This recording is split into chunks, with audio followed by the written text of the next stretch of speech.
It was spring 1975.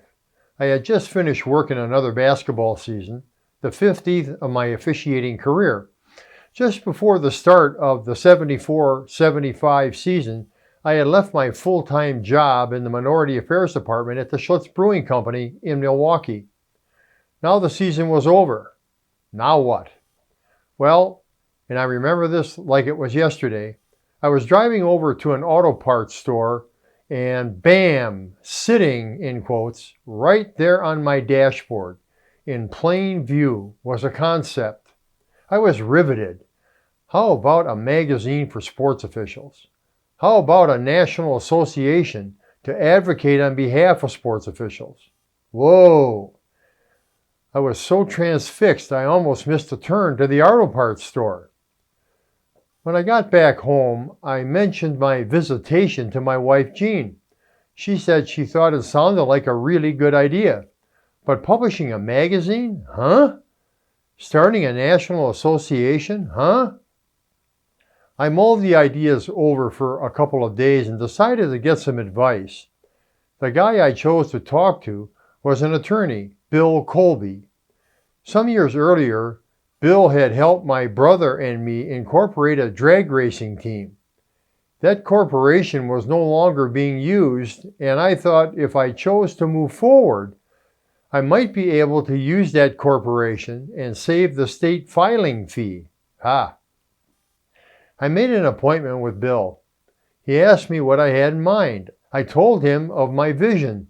After listening to me for about 15 minutes, he voiced his surprise there wasn't a magazine for officials. He got intrigued. Then, just a few minutes later, he said this, "I think I know some people who might invest in this thing." I was stunned. A few months later, we held a meeting at the Racine Country Club for the purpose of putting an investor group together.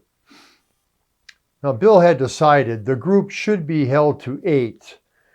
The meeting concluded and the investor group committed their checks. Referee Enterprises, Inc. was formed.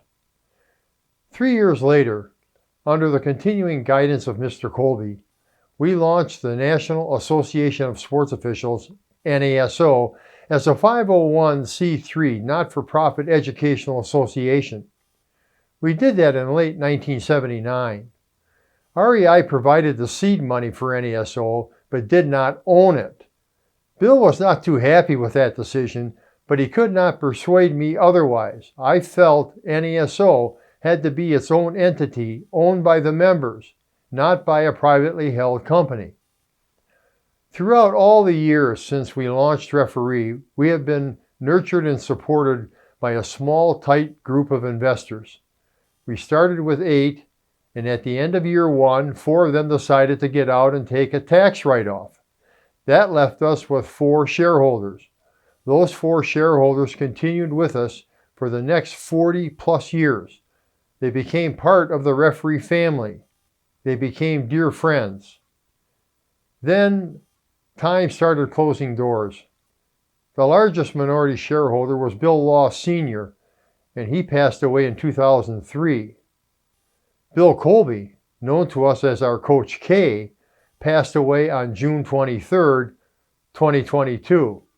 In both cases, their REI shares were willed to their heirs. That left Denny Weissman and me. Denny let me know he would like to redeem his shares. The old group was no longer. I felt a desire to put a buyback together for all of our minority stakeholders. We did that. It was smooth because George Gissel, our CPA and advisor for all these years, guided us every step of the way. It was caring and it was done out of respect and for the support this group has given us. Their legacy is summed up in all that we have been able to accomplish throughout the past 47 years. The end of an era has taken place. They will be missed. They are revered by our entire NASO and REI team for the opportunity they gave to serve and support sports officials. There is so much more for us to do. Thank you.